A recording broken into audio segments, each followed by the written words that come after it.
Končno, da smo dobili take delovne pogoje, kot smo si jih vedno želeli, da lahko tudi Šentilčanom pa še širše ponudimo na malo višjem nivoju naš sladoled, pa še smo popestrili ponudbo, da smo še dodali kar nekaj drugih novih proizvodov.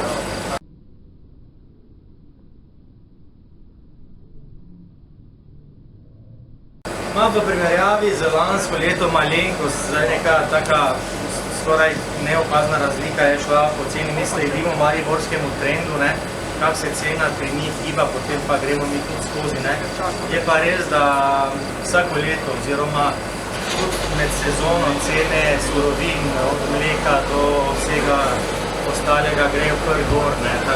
Tako da mi smo odvisni tudi od tega, mislim, trg pač na nek način določa pač to ceno.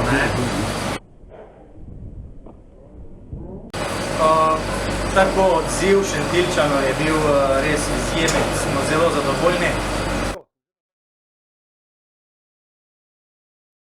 Občina vedno nam je stala ob strani, da bilo kaj pomagala oziroma pripravljeni so bili tudi s svojimi pobudami pa idejami, tudi so nam ogromno pomagali, tako da res. Večina strank so tu širše območje Šentilja, pridejo pa sicer iz Maribora in okolice, so pa tudi taki, ki pridejo od dlje.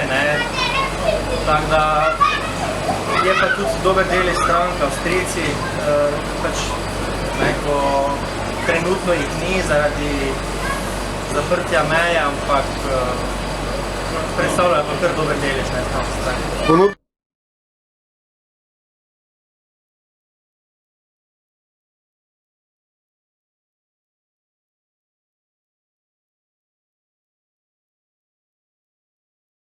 Že v osnovi te sladolede, ki jih imamo v vitrini, zdaj je večja ponudba, je najmanj 24 okusov vsak dan.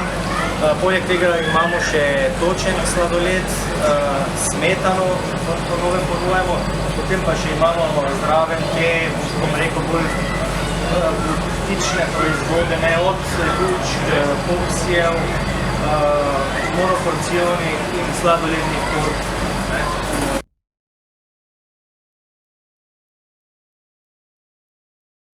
Mislim, da bo nasploh za kraj bo to zelo lepo vplivalo, ker bo urejeno, bo dosti lepše in mislim, da se bo tudi dosti več ljudi tu obračalo. Mislim, da bo to pozitivno vplivalo v vsakem primeru.